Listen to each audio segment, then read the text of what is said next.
चक्षुर्मीलितं तस्मै गुरुवे गौरचन्द्राय राधिकाय सदालये कृष्णाय कृष्णभक्ताय तद्भक्ताय नमो विष्णुपादाय राधिकाय प्रियात्मने श्रीमद्भक्ति वेदांत नारायण इति नामे श्री कृष्ण चैतन्य प्रभु नित्यानंद श्री अद्वैत गदाधर श्रीवासादि गौर भक्त वृंद हरे कृष्ण कृष्ण कृष्ण हरे राम बंद कर। वो छोटे महाराज जी आए थे क्या? ये जल्दी हो जाना चाहिए। इसका पेट मोटा। मैं ब्रजमंडल और गौड़ मंडल कम से कम 50 बार परिक्रमा। कितनी बार? 50 पूरा ब्रजमंडल 41 दिन 45 दिन। कितने बार किया है? 50। और किसके साथ किया है? कह रहे मैं अपने गुरु जी के साथ किया है। गुरु जी के साथ तो कम से कम 25-30 बार किया है। उसके बाद लगभग आज तक 50 बार। ये कब बता रहे थे? ये बता रहे थे 1980 में बता रहे थे कि 50 बता रहे थे। आज से 35 साल पहले। कितने साल पहले? हमारा जन्म भी 88 नहीं 1987 में। 26 साल बता रहे थे। 26 वर्ष पहले बता रहे थे। कम से कम मैं 50 वर्ष कर चुका हर साल। 89 से पहले 89 से नहीं 87 से पहले 87 से पहले 87 से पहले कर चुके। मतलब 26 वर्ष पहले कर चुके थे। 50 से ऊपर पर आया।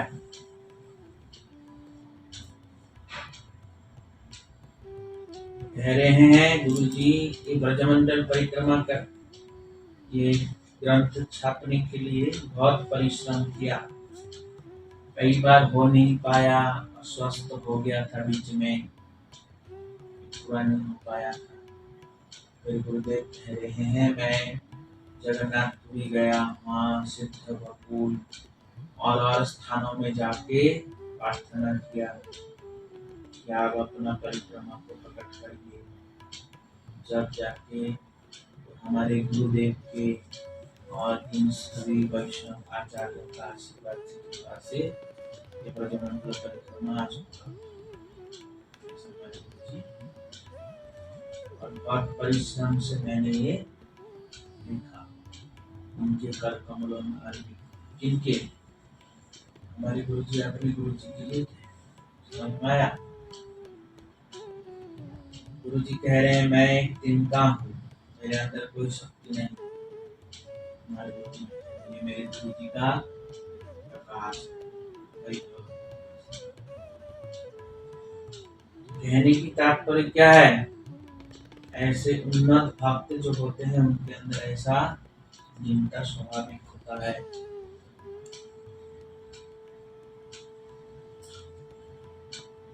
ब्रजमंडल परिक्रमा ब्रज का स्वरूप। ब्रज शब्द का युद्धपतिगत अर्थ है। ब्रज का अर्थ क्या है जानती हैं कोई? जानते हैं? आप जानते हैं? ब्रज का अर्थ है ब्रजति गच्छति इति ब्रजः। ब्रजति गच्छति इति ब्रजः। जो चलायमान है, जो चलता फिरता है, उसी का नाम ब्रज है। क्या है?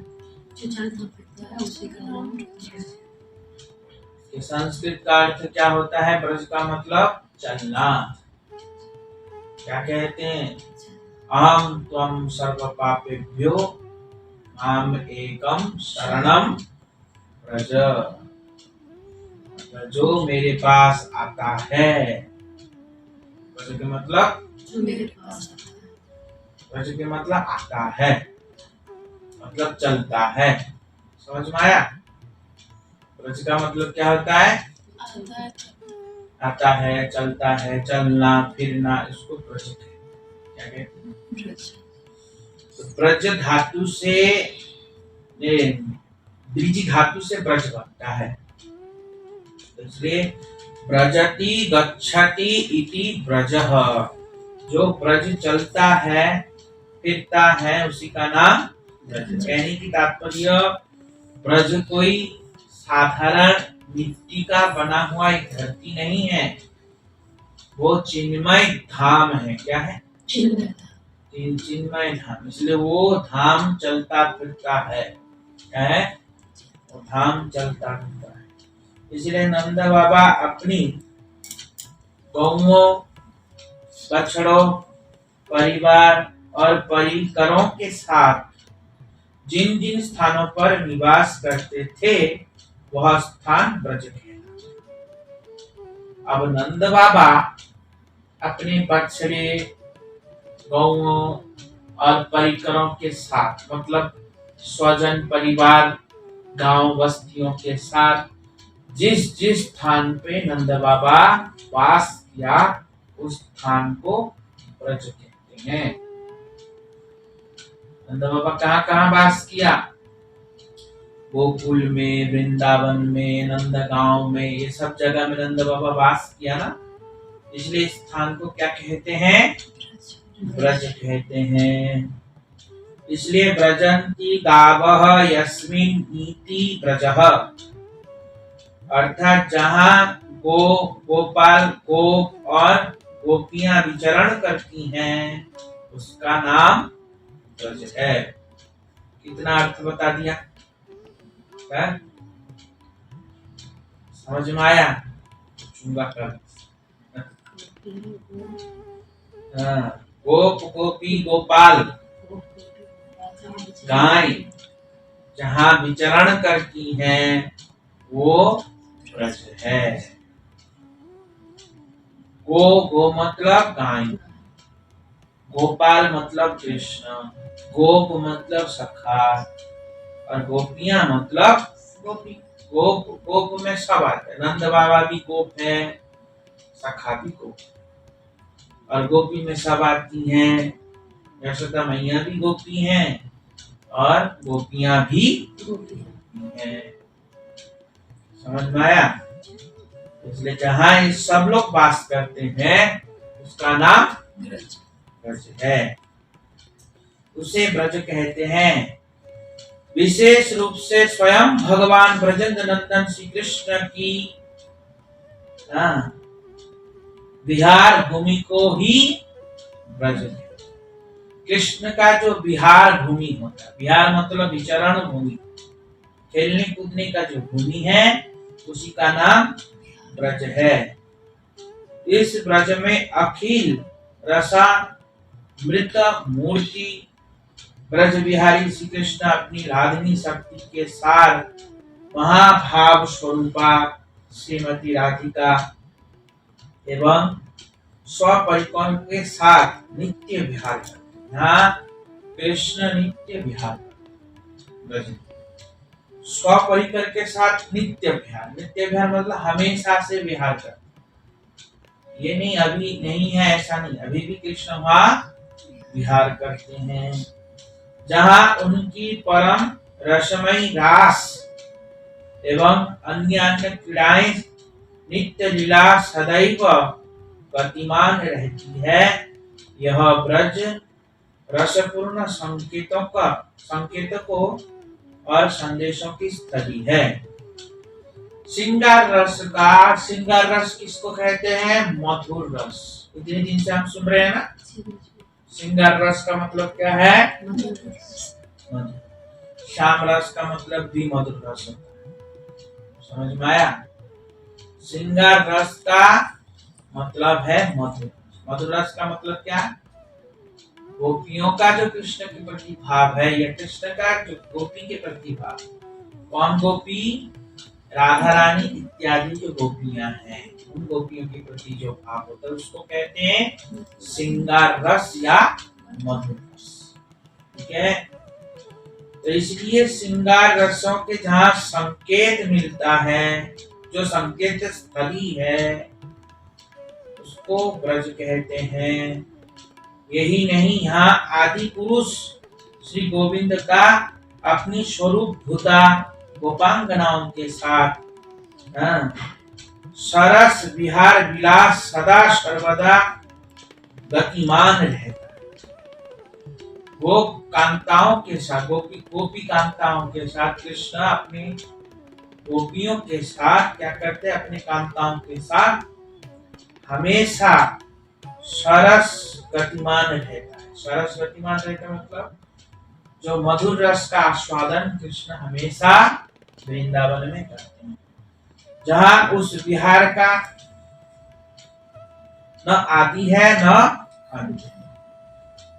कृष्ण जो श्रृंगार रस का आस्वादन करते हैं उसका न आदि है न अंत है, जहाँ केवल प्रेम ही प्रेम बिखरा पड़ा है।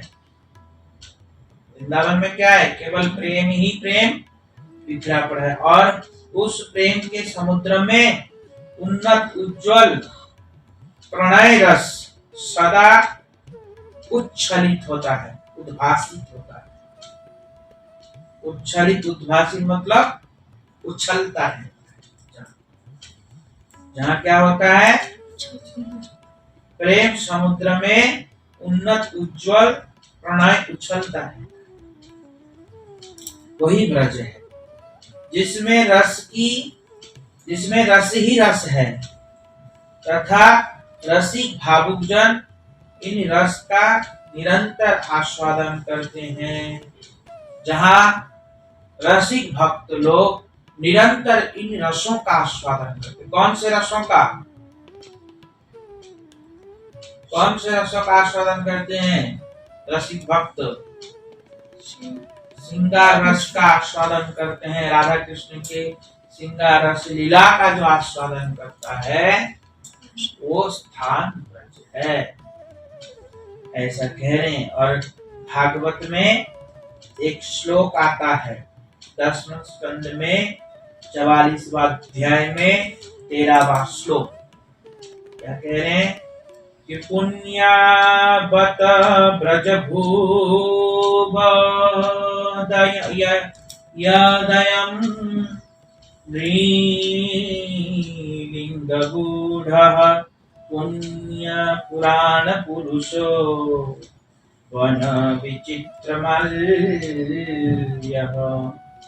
किगा पालयन् सहबलः प्रणयश्च वेणुं कीर्णयञ्चति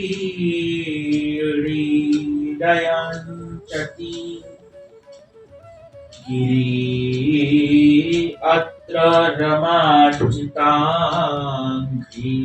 क्या कह रहे हैं? अरे सखी, सच पूछो तो ब्रज भूमि ही परम पवित्र है। सच पूछो तो ये ब्रज भूमि परम पवित्र है और धन्य भी है। पुण्यावत ब्रज भुवो, परम पवित्र, और क्या है? यदयम धन्यः, परम धन्य भी है, क्योंकि जहाँ ये पुरुषोत्तम मनुष्य के वेश में छिपकर रहते हैं, जहाँ लिंग गूढ़ मतलब गुप्त, और पुराण पुरुषो, नृ मतलब मनुष्य, लिंग मतलब मनुष्य शरीर, स्थूल शरीर जैसा कृष्ण इस जगत में रहते हैं। कैसे रह रहे हैं? छुप कर। और रहते हैं स्वयं देवादिदेव महादेव शंकर और श्री रमा देवी, जिनके चरणों का हमेशा पूजा करती हैं या करते हैं। क्या कह रहे हैं? गिरि अत्र रमा अर्चितांघ्रि। अंघ्रि के मतलब होता है चरण कमल। जिनके चरण कमल की पूजा कौन करता है? गिरि। गिरि मतलब नहीं, गिरि मतलब वो शंकर जी। शंकर जी का नाम एक क्या है? गिरि। गिरीश कहते हैं उनका एक नाम, गिरीश।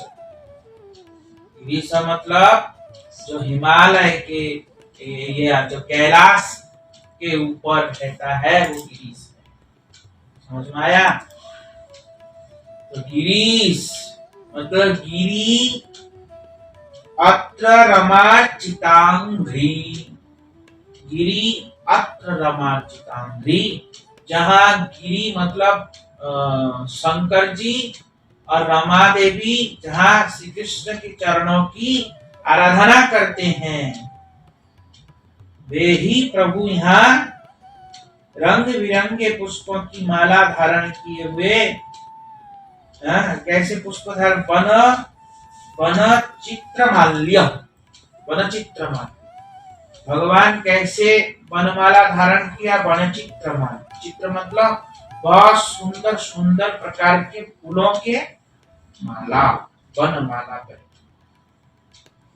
भगवान को वनमाला बहुत अच्छा लगता, इसलिए गौलोदय से वनोमाला और झल मल। सुने, आरती है ये। कौन सा आरती? आज तो बोलो, संध्या आरती है। गाते नहीं है? गौलोदय से वनमाला करे झलमल, शिव सुख नारद प्रेमे गद गद। गाते हैं ना गौराती, उसमें है। तो कृष्ण कैसा माला पसंद करते हैं? वनमाला। इसलिए कृष्ण का नाम वनमाली है। तो इसलिए उनका माला कैसे क्या कर रहा है? झलमल कर रहा है। क्यों? क्योंकि उनके चित्र विचित्र मतलब अलग अलग प्रकार के रंगीन रंगीन फूल हैं, बहुत प्रकार के, इसलिए बहुत सुंदर लगती है। वनमाल्य, वन चित्रमाल्य, वन चित्रमाल्य धारण किए हुए। और क्या कर रहे हैं? गोप सखाओं के गाहा पालयन, और गाय का पालन करते हैं। असह बलह, बलराम के साथ। इसके साथ बलराम जी के साथ गोप सखाओं के क्या करते हैं? गाय के पीछे पीछे चलते हैं और साथ ही साथ मधुर बांसुरी बजाते हैं और गौओं को चराते हुए विभिन्न प्रकार की क्रीड़ाओं में मग्न होकर आनंद से विहार करते हैं। विभिन्न प्रकार की क्रीड़ाओं में मग्न होकर के आनंद विहार करते हैं। उनके चरणों के स्पर्श से ब्रजभूमि अत्यंत धन्य हो गई। ब्रजभूमि क्या हुआ? अत्यंत धन्य हो गए, कृतार्थ हो गए। इसलिए स्कंद पुराण में भी ब्रज की सुंदर परिभाषा की गई है। स्कंद पुराण बहुत सुंदर परिभाषा दी गई है। कैसे? गुणातीतं परब्रह्म व्यापकं ब्रज उच्यते, सदानंदं परं ज्योति मुक्तानां पदव्ययम्। गुणातीत, गुणातीतम, गुणातीतम मतलब मायावादी कहेंगे निर्गुण। क्या कहेंगे? गुणातीत का मतलब है सत रज तम गुण से जो परे है। क्या है? जो सत रज तम गुण से परे हैं। और परम ब्रह्म, जो पर ब्रह्म है वह विश्व के कण कण में सर्वत्र व्याप्त। क्या है? व्यापकम ब्रज उच्यते, जो विश्व के कण कण में व्याप्त है, इसलिए उसे ब्रज कहते हैं। उसे क्या कहते हैं? ब्रज कहते हैं। यह सच्चिदानंदमय स्वरूप परम ज्योतिर्मय और अविनाशी है।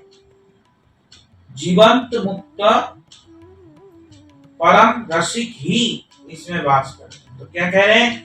सदानंदम परम ज्योति, भगवान के जो धाम है वो कैसा है? सदानंद मतलब सच्चिदानंदमय परम ज्योति स्वरूप है। कैसा है? ज्योति स्वरूप, आलोकित होता है। भगवान का धाम ऐसा है, एकदम आलोकित होता है, परम ज्योति स्वरूप। और यहाँ पे वास करने वाला कौन होता है? बोलते हैं मुक्तानाम पदभ्याम। यहाँ पे वही लोग वास कर सकता है जो जीवंत मुक्त है, जो जिंदा रहते हुए भी मुक्त हो चुका, वही वृंदावन में वास कर सकता है। नहीं तो कोई वृंदावन में वास ही नहीं कर सकता है? जीवंत मुक्त का मतलब क्या है मालूम है? महाभागवत लोग जीवंत मुक्त कहते हैं महाभागवत जन को। केवल और केवल वृंदावन में महाभागवत के अतिरिक्त कोई वास नहीं कर सकता। क्या? कोई वास नहीं कर सकता। कोई पूछता है गुरुजी जो और लोग वहाँ रह रहे हैं जी, हाँ, तो ऐसे पूछना चाहिए ना है?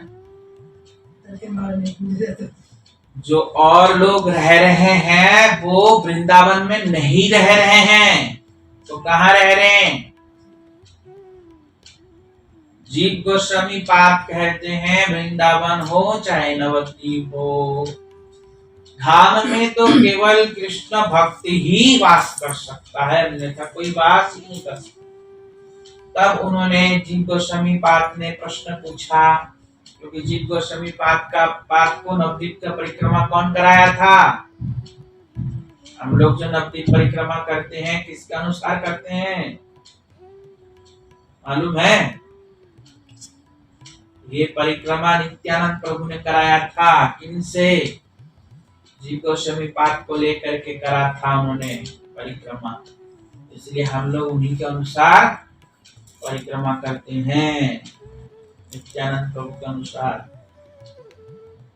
ये संसारिक लोग के जैसे नहीं करते, 4 बार घूम के चक्कर लगा लेते हैं, ऐसा नहीं। जैसे नित्यानंद प्रभु ने किया ऐसे हम लोग परिक्रमा करते हैं। समझ में आया? तो नित्यानंद प्रभु तब बताया, नित्यानंद प्रभु ने किनको परिक्रमा कराया? अभी तो नाम बताया, बताओ। जीव गोस्वामी पाद को, जीव गोस्वामी पाद को लेके परिक्रमा किया। जब नित्यानंद प्रभु ने बताया कि धाम में केवल कृष्ण भक्त वास करता है, अन्यथा कोई, तब उन्होंने प्रश्न किया था ये तो मछली भी खाते, ये लोग भी वास कर, ऐसा कहा। तब नित्यानंद प्रभु ने कहा ये लोग धाम में नहीं वास कर रहा है। तो बोलते कहाँ कर रहा है? बोलते माया के जाल के ऊपर कर रहा है, धाम तो इसके नीचे है। समझ में आया? ये लोग इसलिए वास्तविक धाम को देख ही नहीं पाता, ना वास करता है। तो कहाँ वास कर रहे हैं? बोलते माया के जाल के ऊपर है। धाम के ऊपर क्या जाल बिछा है? माया के जाल बिछा हुआ है, और माया के जाल के ऊपर ये लोग जाता है, दर्शन करके आ जाता है। वास्तविक धाम दर्शन नहीं करता। वास्तविक धाम का स्वरूप क्या है? अभी बताया ना, चिदानंदमय है, चिन्मय है, ज्योतिर्मय है। दिख रहा है? ज्योति दिख रहा है? ये गंगा नाली दिख रहा है? क्या दिख रहा है? अभी जो वास कर रहा है वो धाम में नहीं, माया के जाल के ऊपर वास करता है। पर वैष्णव इसलिए तो कह रहे हैं तीर्थ पर्यटन करना तुम्हारा केवल श्रम है। समझ में आया? नहीं आया? इसलिए तीर्थ पर्यटन करना केवल श्रम है।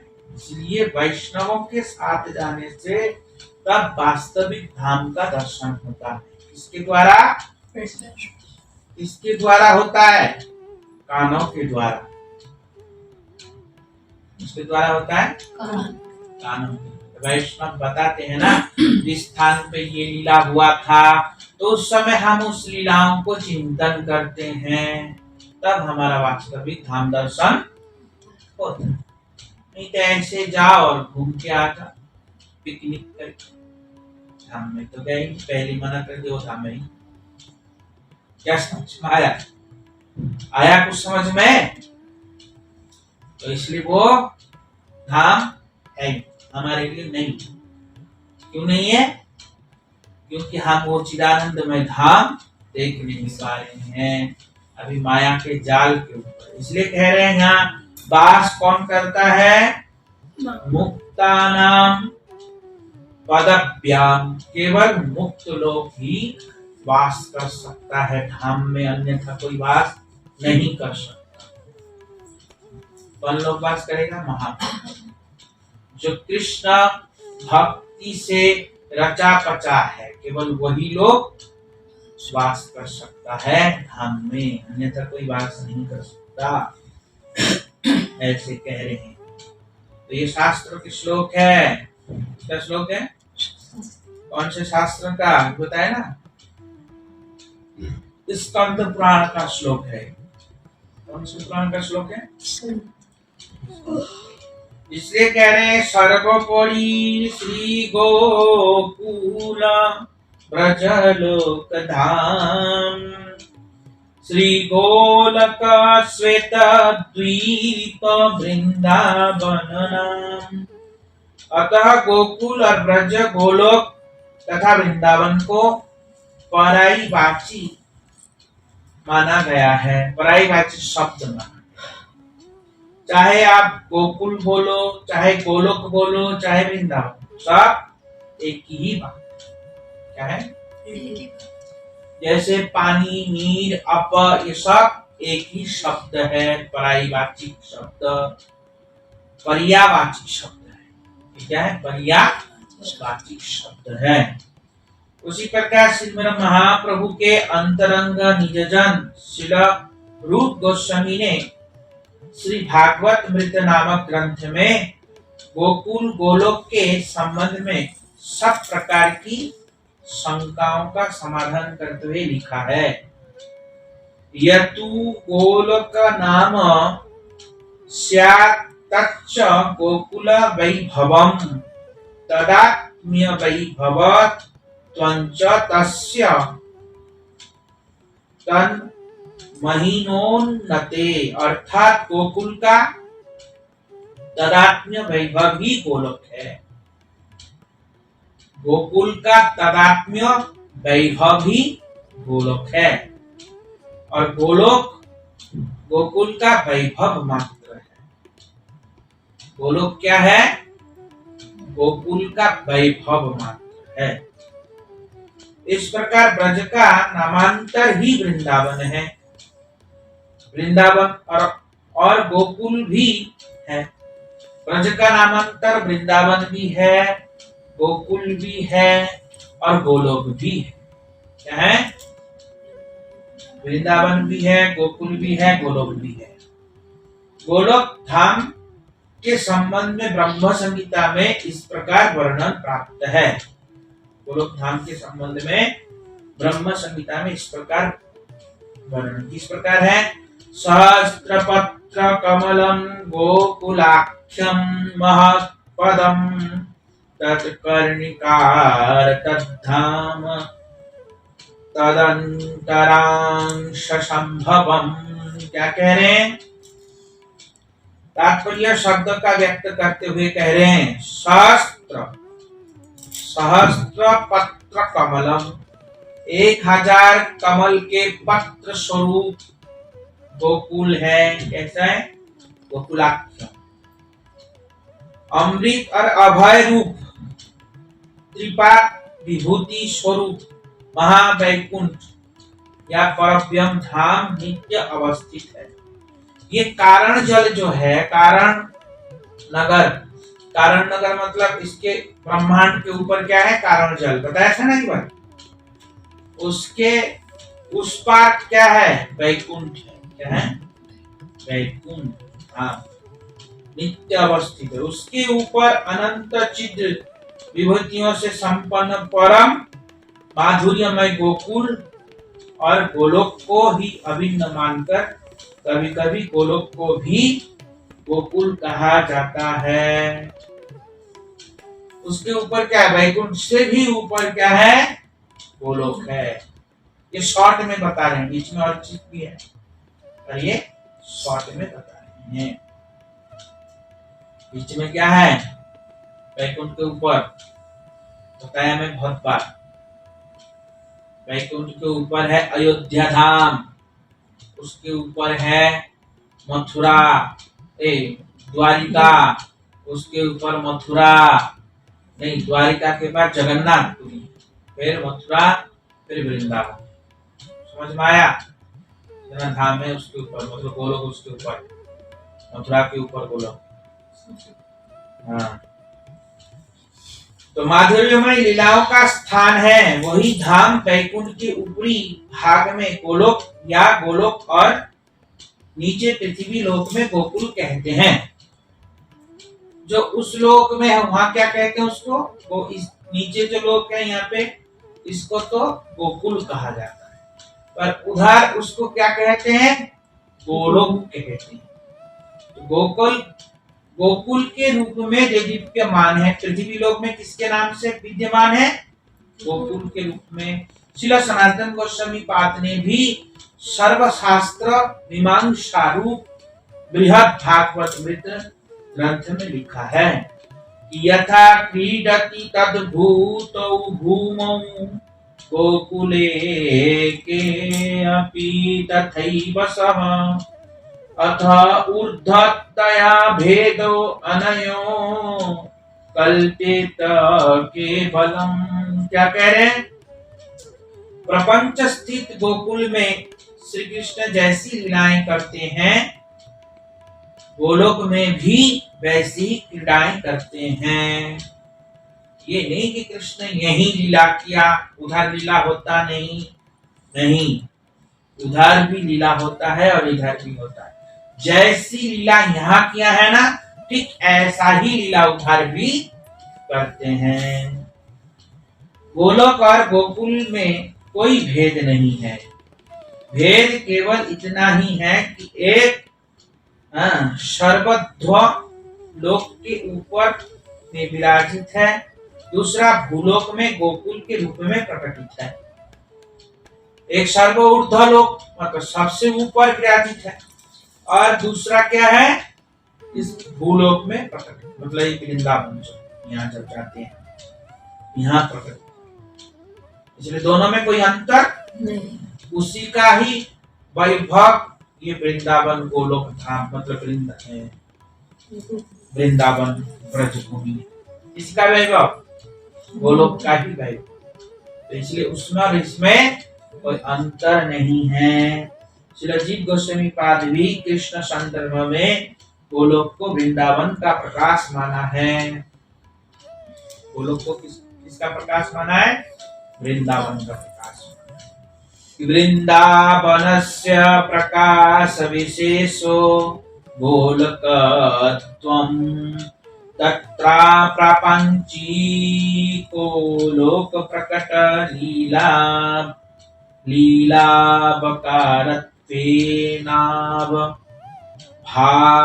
भासमानः प्रकाशो गोलक इति समर्थनीयम। क्या कह रहे हैं? भक्ति विनोद ठाकुर भी ऐसा ही कह रहे हैं। तो यहाँ पे बता रहे हैं वृंदावनस्य प्रकाश विशेष। ये वृंदावन का विशेष प्रकाश ही गोलोक है।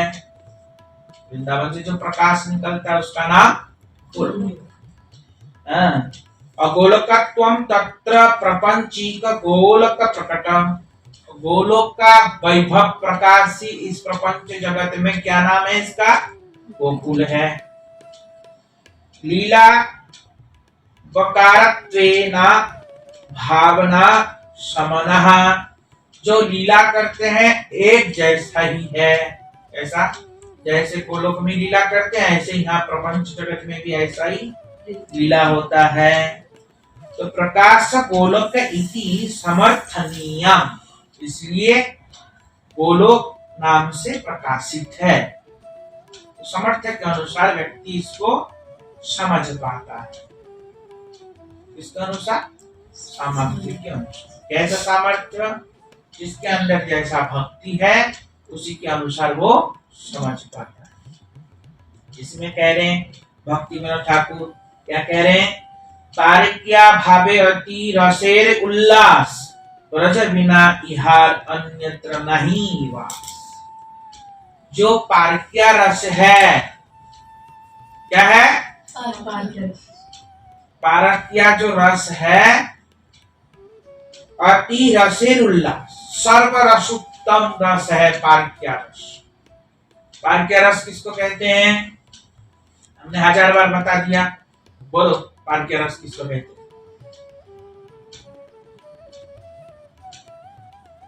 हैं? इतना देर तक चुप हो जाती है। बोलो पारक्या रस किसको कहते हैं?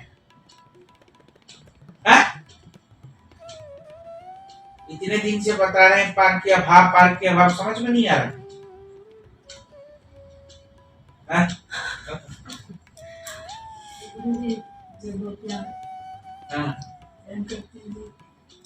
कैसे प्रेम करती है?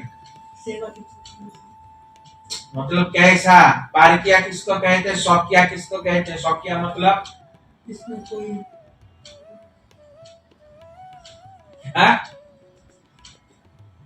जिसमें कोई काम नहीं। शौकिया मतलब जिसका कोई काम नहीं। जो एकमात्र कृष्ण भगवान को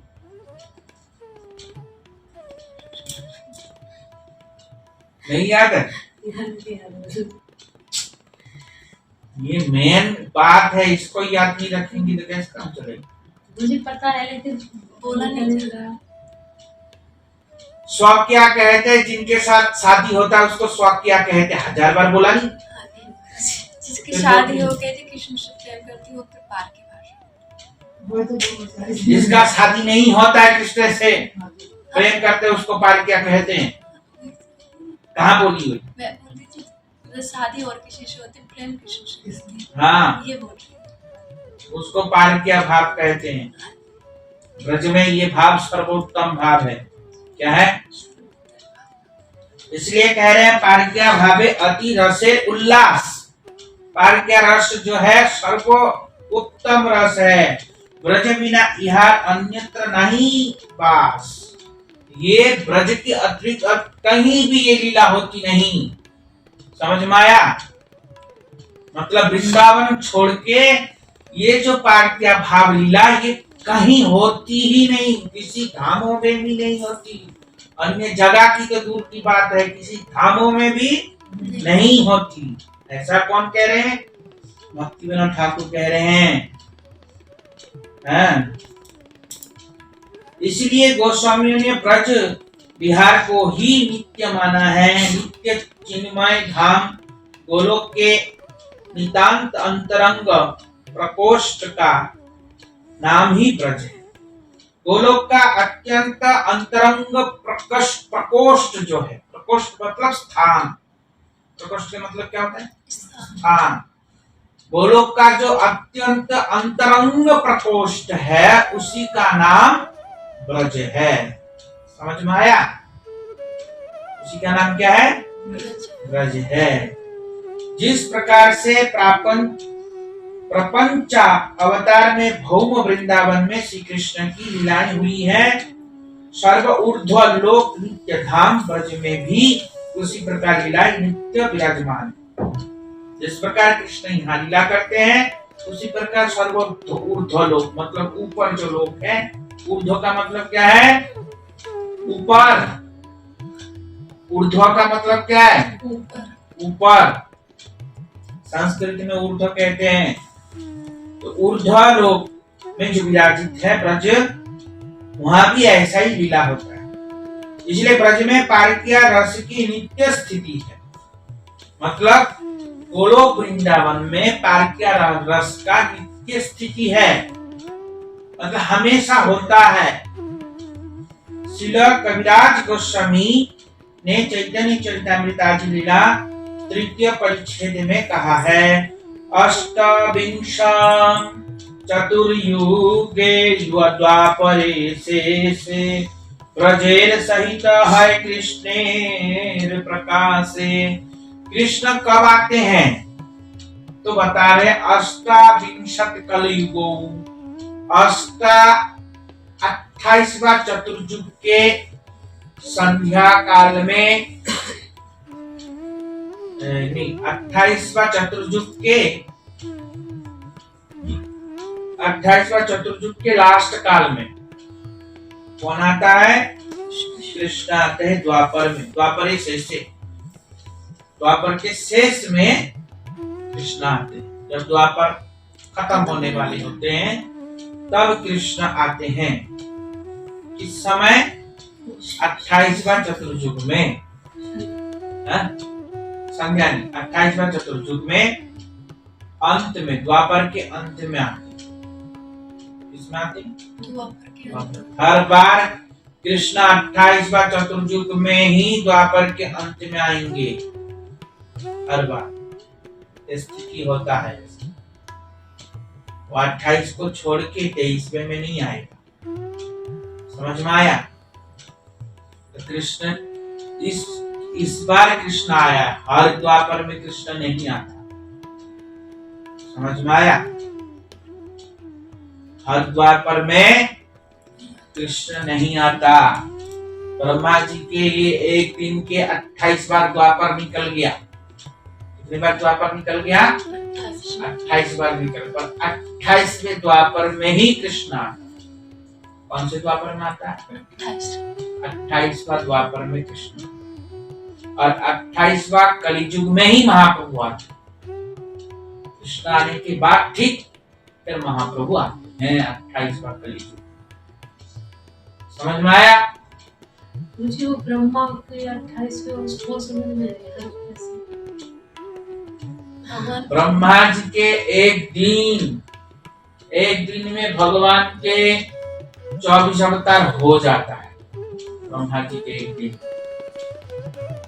तो ब्रह्मा जी का एक दिन कैसा है? सहस्त्र चतुर्युग पर्यंतम अहर्नो ब्रह्मणो विदो। गीता में लिखा है 1000 चतुर्युग जब घूमता है तो ब्रह्मा जी का एक दिन हो। 1000 चतुर्युग का मतलब सत्य, त्रेता, द्वापर, कली, ये एक चतुर्युग कहते हैं। एक चतुर्युग कहते हैं। ऐसे 1, 200 घूम गया, फिर 200, 400, 500, 600, 700, 1000 बार जब घूम जाएगा ना, तो ब्रह्मा जी का एक दिन 12 घंटा ना होता। एक दिन 12 घंटा, केवल 12 घंटा होता है 1000 बार चतुर्युग घूमने से। तब 1000 के बाद महाप्रलय हो जाता है। क्या होता है? महाप्रलय हो जाता है। उस महाप्रलय में स्वर्ग आदि लोग, नीचे अधोलोक जितने भी सब नष्ट हो जाता है। क्या होता है? नष्ट हो जाता है, सब मर जाते हैं। देवता भी जहन्नम में चले जाते हैं, मर जाते हैं। फिर क्या होता है? ब्रह्मा जी रात्रि सहस्त्रांत, रात्रि भी ऐसे ही होता है 1000 तक। ब्रह्मा जी सो, और फिर सो के जब उठता है फिर दोबारा सृष्टि करता है। समझ में आया है? फिर देव सृष्टि होता है, फिर त्रियक आदि प्राणियों का सब सृष्टि दोबारा होता है।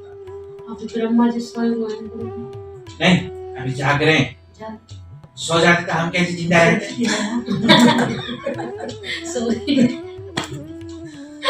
अभी जाग रहे हैं, जब सो जाए अभी 12 घंटा अभी दिन चल रहा है ब्रह्मा जी, दिन का आधा पहर भी नहीं हुआ ब्रह्मा जी। समझ में आए? अभी एक दिन के कितने युग हुआ है ब्रह्मा जी के? 28वां बीता है मात्र। कितना बीता है? 28। अभी कितना बाकी है? कितना बाकी है? अभी बाकी है 928वां हुआ तो कितना रहेगा? 28वां हो गया 972 चतुर्युग अभी बाकी। उसके बाद ये सब खत्म हो जाएगा। हाँ, अभी नहीं हो रहा कुछ भी खत्म। माया ब्रह्मा जी जब सो जाए फिर भगवान नहीं आएंगे? हाँ? नहीं आएंगे? भगवान क्यों आएगा? ब्रह्मा जब सो जाएगा तो दोबारा से सृष्टि, जब फिर दोबारा सृष्टि होगा फिर तब। भगवान के द्वारा लीला होंगी। हाँ, भगवान का दोबारा लीला हर बार आता है। ब्रह्मा जी के हर एक दिन में भगवान की 24 अवतार होता है। समझ में आया? अभी ब्रह्मा जी की कितना आयु हो गया? मैं बहुत बार बताया, किसी दिन डंडा छड़ी बड़ी लेकर के बैठूंगा बढ़िया से। हाँ? देखो उसको 70 वर्ष कब बता दिया मैंने? 70 वर्ष। अभी ब्रह्मा जी के 50 साल हो गया। कितना हो गया? 50। 51 में लगे हैं ब्रह्मा जी। इसी दिन ब्रह्मा जी और होता कितना है जी? 100। 100। हाँ, आधा हो गया। अभी आधा हो गया, अभी आधा बाकी है पूरा। और जब फिर हो जाएगा ये पूरा तो ये ब्रह्मांड भी नष्ट हो जाता है। ये जो ब्रह्मांड है ना, ये नीचे 7 लोग, ऊपर 7 लोग, सारा नष्ट हो जाता है। हाँ, तब एक प्रलय होता है। उस प्रलय में ब्रह्मा भी मरी जाए। समझ में आया?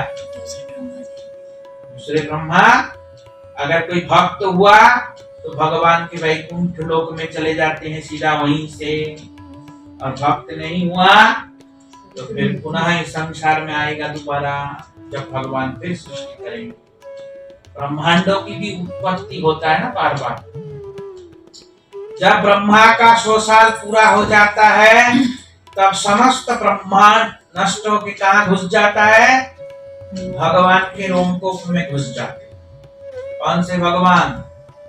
कारण दाक्षाई विष्णु के रोमकूप में घुस जाता है। जो कारण चल बताया ना, उस कारण दाक्षाई विष्णु के एक एक रोम में घुस जाते हैं। कौन घुस जाता है? ब्रह्मा जी नहीं, ब्रह्मांड। ये जो ब्रह्मांड है 14 लोक का, ये जो ब्रह्मांड है, सारे ब्रह्मांड है जो घुस जाते हैं। अब फिर जब भगवान श्वास छोड़ते सारे ब्रह्मांड फिर निकल जाते। फिर जब भगवान श्वास लेते तो फिर घुस जाते। फिर जब भगवान श्वास छोड़ते फिर निकल जाते। ऐसा चलता है। तो भगवान एक बार श्वास लेते हैं और छोड़ते हैं तो ब्रह्मा जी का 100 साल होता है। समझ में आया? क्या समझ में आया? भगवान एक बार ऐसे किया ना, छोड़ दिया तो ब्रह्मांड निकल गया, और ले लिया तो सारा घुस गया। सारे ब्रह्मांड फिर उसके अंदर घुस जाते हैं। अब फिर जब छोड़ देते फिर निकल, फिर सृष्टि वगैरह हो जाती। भगवान ब्रह्मा जी का जब 100 साल हो जाता है ब्रह्मा जी केवल भगवान केवल पलक झपकते हैं और खोलते हैं। समझ में आया? ब्रह्मा जी पलक झपकना समय जो है ब्रह्मा जी का 100 साल हो है। कितना बड़ा आयु है ब्रह्मा का, तो भगवान के लिए एक निमिषकाल है। क्या है? एक निमिषकाल। आया समझ में? आ गया तो कल पूछूंगा, देखूंगा कितना आया समझ में। वो कहेगी 70 साल, कहना 20 साल।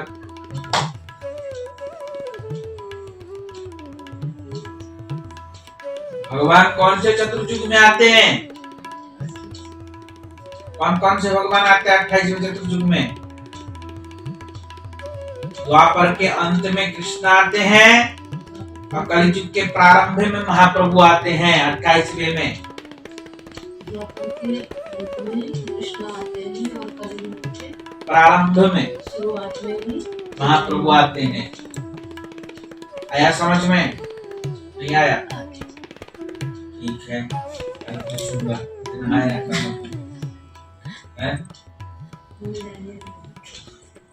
समझ में आया? तो अष्टाविंश द्वापर के शेष में कौन आते हैं? द्वापर के शेष में कौन आते हैं? द्वापर के शेष में, शेष अंत में कौन आते हैं? कृष्ण। और ब्रजे सहित है कृष्णेर प्रकाश, समस्त ब्रज सहित कृष्ण वृंदावन में प्रकटित होते हैं। समझ में आया? तो इसलिए मधुर पीठ है। उस पीठ के साथ श्री कृष्ण अपनी अचिंत्य शक्ति के बल से इस प्रपंच धाम में अवतीर्ण हुए थे। युक्त गोलोक के अंतपुर में स्थित नित्य ब्रज को छोड़कर परक्या रस की स्थिति अन्यत्र कहीं भी नहीं है। जो पारक्या रस की स्थिति है वो ब्रज छोड़ के कहीं होता ही नहीं। मुझे पारकीय रस का एक बार बताइए। कृष्ण का शादी कृष्ण के शादी नहीं होगा किसी भी गोपी के साथ। कृष्ण का विवाह नहीं होता, खाली कृष्ण से प्रेम करते हैं, उसी का नाम पारकिया है। जैसे किसी व्यक्ति का शादी किसी और से होता है पर प्रेम किसी और से करता है, उसको पारकिया कहते हैं।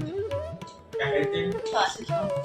हाँ, जिसका शादी हो जाता है, जिसके साथ उसको शौक किया। जैसे कृष्ण के साथ द्वारिका के पटरानिया रुक्मणी इत्यादियों का शादी हुआ, तो इसलिए उनके जो भाव है उसको कहेंगे स्वकीया भाव। और जो गोपियां हैं कृष्ण के साथ विवाह नहीं हुआ पर कृष्ण के प्रति प्रेम है, उसी को पारकिया भाव। आ गया समझ में? तो इसलिए पारकिया भाव कहाँ प्रकाश होता है? कहाँ प्रकाश होता है? बोलो ब्रज वृंदावन में, उसके अतिरिक्त कहीं भी नहीं होता। इसलिए गुण अधिक रूप में उत्कृष्ट रस का पारकिया रस अवस्थान है। प्रकट ब्रज में भौम वृंदावन अप्रकट ब्रज की विचित्रता जीवों की आंखों से भी लक्षित हुई है। इसलिए अप्रकट वृंदावन मतलब उस जो हम जिस वृंदावन को देख नहीं पा रहे हैं, अभी कौन से वृंदावन को लोग नहीं देख पा रहे हैं, उस वृंदावन की यहाँ उसकी लीला हुई है। उसकी लीला यहाँ हुई है, तो वो लोग देखा। कौन देखा? लोगों ने देखा। इस समय कृष्ण लीला के उस समय जो लोग थे उस लोग तो देखा है ना। नहीं समझ में आया? तो इसलिए केवल वही रहस्य है। प्रपंच जगत में प्रकट प्रकाश और अप्रकट प्रकाश के अतिरिक्त एक दृश्यमान प्रकाश भी होता है। जैसे वर्तमान समय में जब की लीला प्रकट नहीं है, वृंदावन आदि धामों में साधारण लोगों को जो कुछ दिखाई देता है उसे दृश्यमान प्रकाश कहते हैं। वर्तमान में यहाँ पे अभी हमको कुछ भी नहीं दिखाई देता, तो इसको भी वृंदावन तो दिखता है ना, पर जाते हैं वृंदावन है, मथुरा वृंदावन सुनते देखते हैं, स्थान भी है, सब नहीं है, वो सब दिखता है, तो प्रकाश रूप से दिखता है। तो जो कुछ दिखता है उसे दृश्यमान प्रकाश कहते हैं। अभी जो कुछ दिख रहा है वो सब दृश्यमान प्रकाश। किसका प्रकाश है? गोलोक का प्रकाश।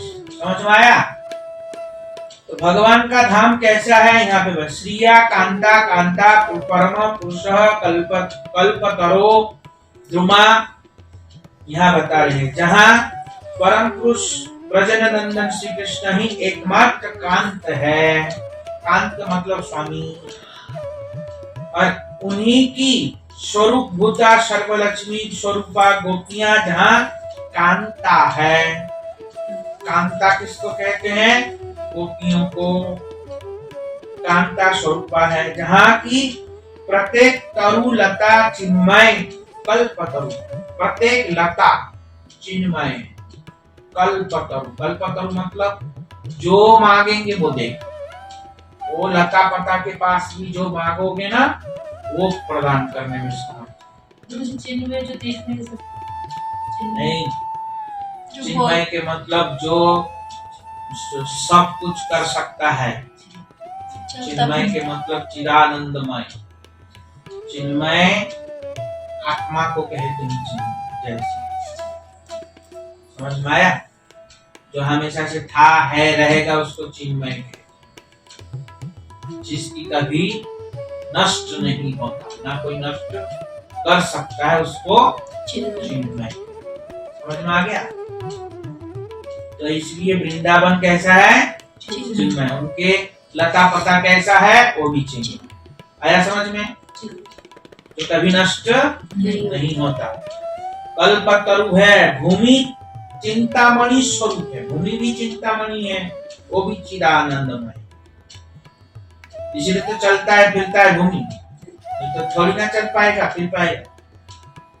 अरे हमारा जो ये भूमि है ना, ये भी जीवित है, ये भी मरा हुआ नहीं है, इसके अंदर भी प्राण है। नहीं समझ में आया? साइंटिस्ट के बाप पता नहीं कब रिसर्च करेगा, पर शास्त्र ऐसा है।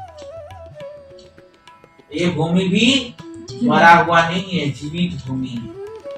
अगर जीवित भूमि नहीं होता तो अनाज नहीं निकालता। समझ में आया? मरा हुआ भूमि होने से अनाज पैदा नहीं हो। जो धरती मर जाती है वहाँ अनाज पैदा होगा ही नहीं। बंजर भूमि में अनाज होगा? इसलिए जो भूमि जीवित होता है उसी में ही उग सकता है, वहीं जिंदा रह सकता है। फिर जिंदा ही नहीं रह जाएगा, मर जाएगा। आया समझ में? तो इसलिए भूमि जिंदा है, इसलिए वहां की भूमि जिंदा नहीं होगा। वहां का भूमि बात करने वाला भी है। हाँ ऐसा, इसलिए उसको चिदानंदमय कहते। समझ में आया? वहां जल मात्र ही अमृत है। वृंदावन में जल मात्र क्या है? अमृत है। जहाँ की बोली ही संगीत है, जहाँ बोलते ही ऐसा लगता है संगीत सुना रहे हैं। जहाँ चलना ही नृत्य है, जहाँ चलते हैं ना लोग तो ऐसा लगता है नृत्य कर रहे हैं। बंसी प्रिय सखी है। बंसी क्या है? प्रिय सखी है, प्रिय सखी प्रकाश है बंसी। और चिदानंदमय है, परम चित पदार्थ मात्र ही आस्वादनीय लोभनीय, जहाँ करोड़ों करोड़ों सुरभियों स्तन से चिन्मय क्षीर का महासमुद्र सर्वदा प्रवाहित है। जहाँ करोड़ों करोड़ों सुरभि गाय है। सुरभि गाय मतलब कामधेनु गाय, जो सब कुछ दे सकती और उनकी दूध की धारा मानो समुद्र जैसा है, ऐसा जहाँ। और वर्तमान रहने के कारण निमिष का अर्ध समय भी भूतकाल को प्राप्त नहीं होता। वहां एक एक निमिष भी वर्तमान, इसलिए वहां भूत नहीं होता। भूत भविष्य वहां है, भूत भविष्य ब्रज में नहीं है। ब्रज में हमेशा क्या होता है? वर्तमान। वर्तमान मतलब समझते हो? यहाँ भूत और भविष्य होता है, पर वहां भूत भविष्य नहीं होता, वहां केवल वर्तमान। क्यों वर्तमान क्यों होता है? क्यों जी? हमको क्या पता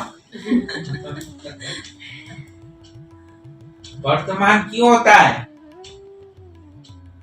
क्योंकि जैसे भूत कब कहेंगे वर्तमान, कब जो काम हमेशा करते हैं उसको वर्तमान कहते हैं। जो काम के बारे में पता ना हो उसको भविष्य कहते हैं, और जिस काम को छोड़ देते हैं उसको भूत कहते हैं। समझ में आया? किसी काम को जब हम छोड़ के दूसरा काम पकड़ते हैं तब कहते हैं, तो अपना वहां भूत लगता है शब्द। भूत कब लगता है? जो हम करके छोड़ दिया, जो हमारे से होके बीत गया, जो हम आगे करने वाले वो हमारा भविष्य, जो आगे करने वाले जिसका पता नहीं है उसको भविष्य कहते हैं। समझ में आया? जो कर रहे हैं वो तो वर्तमान है ना।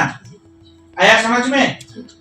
जैसे तुम घर का काम कर रहे हो, रसोई बना रहे हो रोज, तुम थोड़ी कहोगे कल भविष्य में मैं कल रसोई बनाऊंगा, ऐसे कहोगे? नहीं कहोगे ना।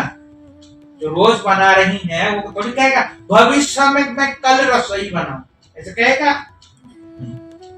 या कहेगा मैं रसोई बनाता था, जब बना रहा वो रोज कब कहेगा मैं रसोई बनाता था? भूत आएगा तब? नहीं आएगा ना। तो इसलिए वहां क्या रहेगा? वर्तमान। जो काम कर रहे हैं वहां वर्तमान होता है, वहां भूत नहीं होता ना भविष्य होता। आया समझ में? क्लियर हो गया? इसलिए वहां हमेशा वो लीला चलती है, तो वहां वर्तमान, वहां भूत भविष्य का प्रश्न ही नहीं है। इसलिए वहां एक निमिष काल भी भूत भी नहीं होता। और इस जैसे रास है, रास रोज होगा, नित्य ही होगा, तो वहां कहेगा भविष्य में हम कभी रास करेंगे, ऐसा थोड़ी कहेगा। वहां ऐसा नहीं। इसलिए वहां भूत भी नहीं है, भविष्य भी नहीं। वहां क्या है? नित्य वर्तमान स्थिति है। और श्वेत द्वीप रूप परम पीठ मैं उनका भजन करता हूँ, जो श्वेत द्वीप स्वरूप है। वृंदावन कौन सा द्वीप स्वरूप है? श्वेत द्वीप स्वरूप है। मैं उस धाम का भजन करता हूँ। कौन कह रहा है? ब्रह्मा जी कह रहे हैं। ये कौन कह रहे हैं? ब्रह्मा जी कह रहे हैं। मैं किस धाम का भजन करता हूँ? ऐसे गोलोकपति श्री कृष्ण का मैं भजन करता हूँ। इसलिए हमारा संप्रदाय कृष्ण आराध्य देव को भजन करता है। ब्रह्मा जी एकमात्र कृष्ण का आराधना किया, और बाकी लोग, बाकी जो जितने 3 संप्रदाय उसमें विष्णु की आराधना है, कृष्ण की नहीं है। समझ में आया? तो इसलिए गोलोकपति श्री कृष्ण के कृपा पात्र ही ऐसा जान सकते हैं। जो गोलोकपति के कृपा से ब्रजधाम ऐसा है वो ही जान सकता है। कौन जान पाएगा? गोलोकपति की कृपा से। मतलब कृष्ण की कृपा से ही हम जान पाएंगे कि ब्रजधाम पारित्य रस से परिपूर्ण है, नहीं तो कोई जान नहीं पाएगा। संसार में कितने लोग आते हैं, वृंदावन जाते हैं, किसी को पता है पारित्य रस किसको कहते हैं? जानते भी नहीं होंगे। जानते हैं? आप ही लोग नहीं जानते थे? जानते थे पहले? इसलिए नहीं जानते। तो इसलिए ये किसकी कृपा से संभव है? कृष्ण की कृपा से संभव है। कौन कह रहे हैं? ब्रह्मा जी। इसलिए ऋग्वेद में भी इसका प्रमाण मिलता है।